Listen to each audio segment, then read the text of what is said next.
आजकाल ज्या काही वाईट प्रथांनी व व्यसनांनी एकूणच उच्चांक गाठला आहे, त्यात मद्यपानाचा क्रमांक बराच वरचा लागतो.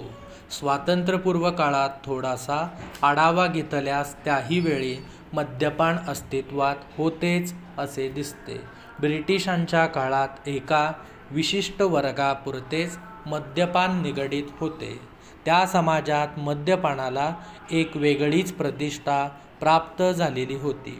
आर्थिकदृष्ट्या संपन्न समाजालाच हे व्यसन परवडणारे होते.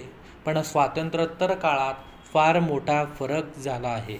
बदलत्या परिस्थितीचे व वातावरणाचे सारे संदर्भच बदलत गेले आहेत. समाजाच्या जवळजवळ सर्व स्तरात आजकाल मद्यपान आढळून येत आहे.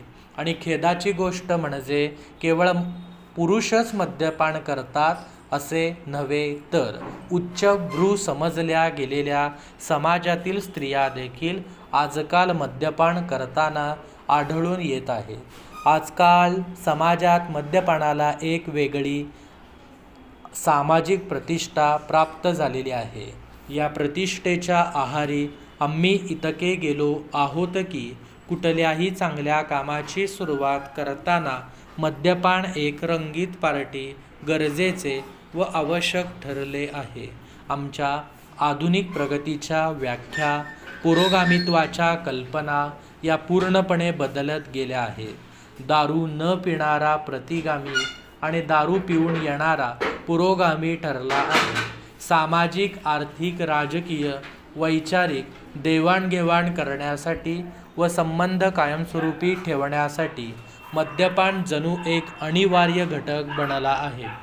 यातूनच समाजाला त्रस्त करणारी, अराजकता पसरविणारी, व्यक्ती जीवनाला भयावह पद्धतीने ग्रस्त करणारी, सामाजिक जीवनाला पोखरणारी आणि संपूर्ण समाजाला उद्ध्वस्त करणारी नैतिक दिवाळखोरी आज सर्वत्र संचार करू लागलेल्या आहे असे दिसते.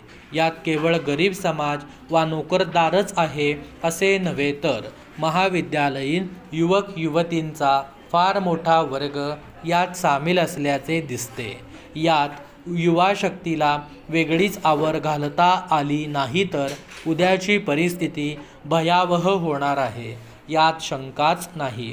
कोणताही नैतिक पाया नसलेली पिढी देशाचे भले करू शकणार नाही. महाविद्यालयातून NCC, NSS सारखे मोठे प्रकल्प राबविले जात आहेत.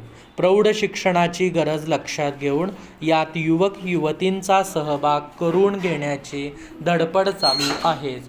पण या सर्व उपक्रमांना अजून तरी म्हणावे असे पुरेसे यश प्राप्त झालेले दिसत नाही. युवा शक्तीला विधायक कार्याची प्रेरणा देऊन प्रवृत्त करणे गरजेचे आहे. आजकाल आमची युवा शक्ती वेगळ्याच वाटेवरचे वळण घेऊ लागलेली दिसत आहे. मग महाविद्यालयाच्या निवडणुका असोत, वार्षिक स्नेहसंमेलने असोत, कुठला मेळावा असो, कुठलाही कार्यक्रम असो, दिसणारे चित्र फार आशादायक वाटत नाही. अर्थात याला फक्त युवा शक्तीच कारणीभूत आहे असे नव्हे, त्याच्यावर संस्कार करणारी मोठी माणसे पण यास तितकीच जबाबदार आहेत. आजूबाजूला घडणाऱ्या सर्व गोष्टींचा परिणाम अंतिमतः लहान मुलांच्या मनावर होत असतो, याचा विचार करणे आवश्यक आहे.